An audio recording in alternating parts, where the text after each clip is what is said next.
Hey everyone, good to see you. Today I'm going to be reviewing a new lens from Canon, the RF 16mm f2.8 STM. This is an ultra-small, ultra-light, ultra-wide-angle lens designed for use with full-frame Canon EOS R mirrorless cameras like this R6 I have here and like the R5 that I'm currently shooting with. This lens is also one of the most affordable RF lenses you will find, retailing for only $300 in the United States and at similar price points elsewhere in the world. But with budget lenses like this, how good is the image quality? And is the RF 16mm a good lens for video?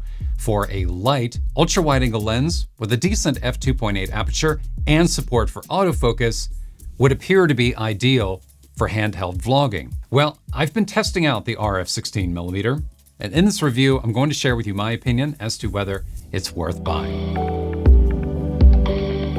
The RF 16mm is a prime lens, meaning it supports only a single focal length, that being full frame 16mm, which is wider than wide, ultra wide, in fact. For the RF 16mm, Canon effectively borrowed the design of the RF 50mm.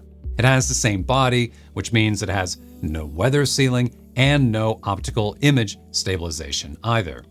Also the same is the single ring design. This lens is only physically large enough to support a single ring. And this ring is for manually adjusting your focus, but it also doubles functionality as a control ring. And that switch between manual focus and control ring is handled by a literal switch here on the side of the lens. The switch is really more of a control ring on and off switch. I think it's a better way to think about it. Because when this is set to control, the ring here then adjusts ISO, exposure compensation, aperture, or whatever setting you want to assign to the ring. Otherwise, when the switch is set to focus, and with focus mode in the camera menu system set to manual, the same ring may be used to then manually adjust your focus. So a few quirky edge case kind of things to know about the single ring and switch design. If this switch is set to control, and if you have focus mode in the camera menu system set to manual, well, unfortunately, there's no way to manually focus the lens. Also, if focus mode in the camera menu system is set to autofocus and the switch here is set to focus, well, the control ring doesn't do anything. It doesn't override the autofocus. It doesn't adjust focus.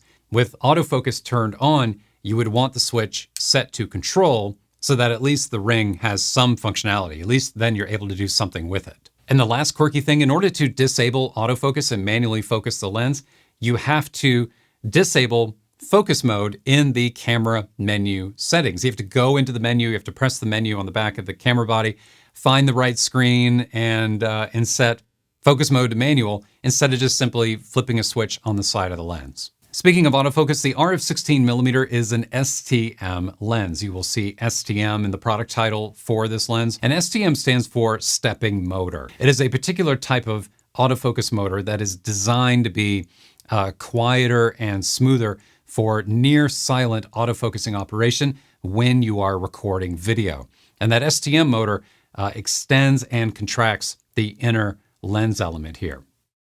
Speaking of that inner lens element, circular filters are supported, but they will need to be quite small because filters are not mounted out here on the outside of the lens, but rather on this inner element here, which has a filter thread size of 43mm, which is pretty small, definitely smaller than what I am accustomed to. And these just thread right onto that inner element here.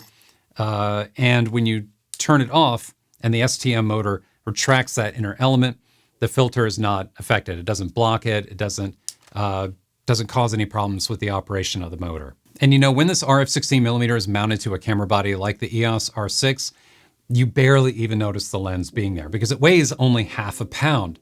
So it makes the camera very comfortable, very easy to carry around when shooting handheld. Speaking of shooting images, what about image quality? Well, let's take a look at that.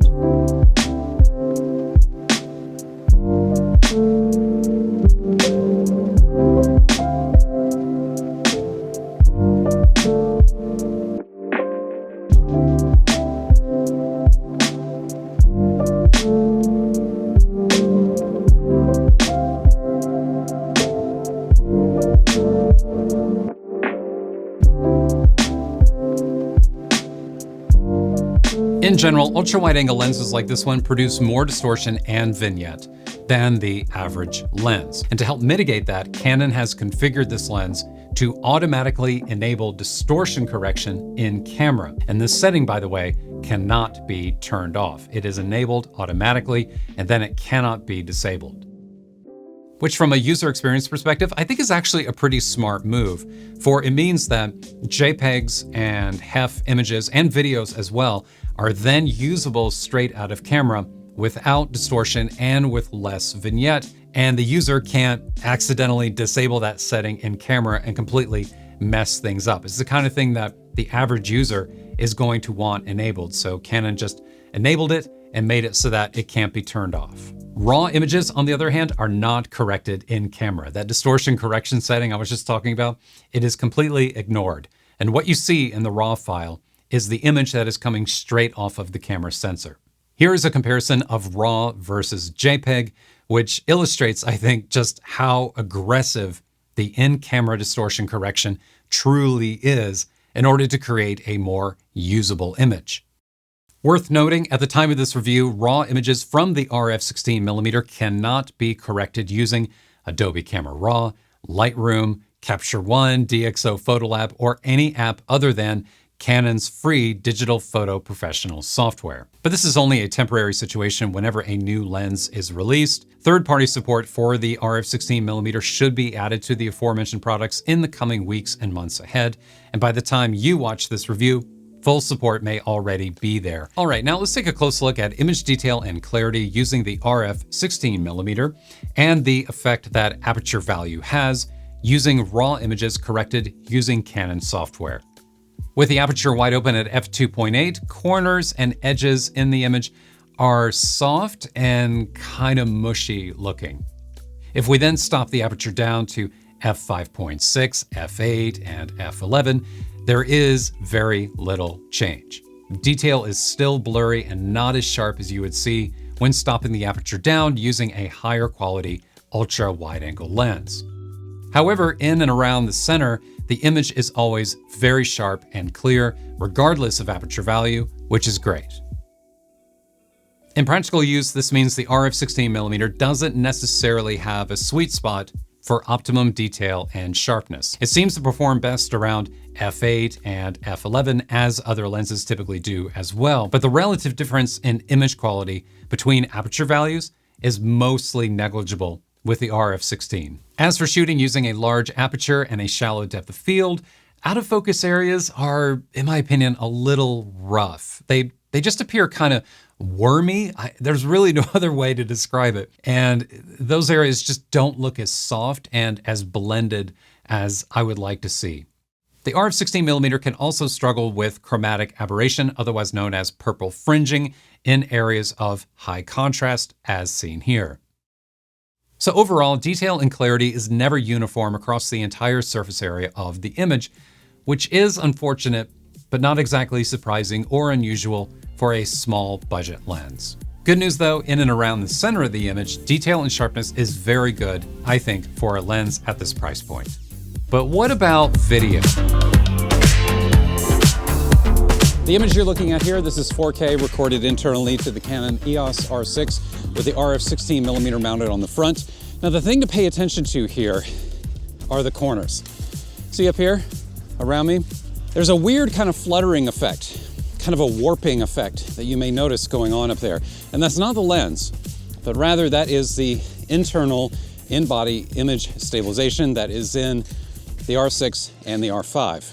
And unfortunately, you need that IBIS system in order to shoot any kind of handheld video like this, because this lens does not have optical image stabilization. You have to rely on the camera to provide it. But otherwise, I mean, it performs really well. I mean, as you can see, you can see all around me. My head isn't like all up in the camera right now. I'm actually able to hold the camera comfortably. I don't have to hold it straight out like this. But it's the IBIS and the R5 and the R6, which is a little problematic.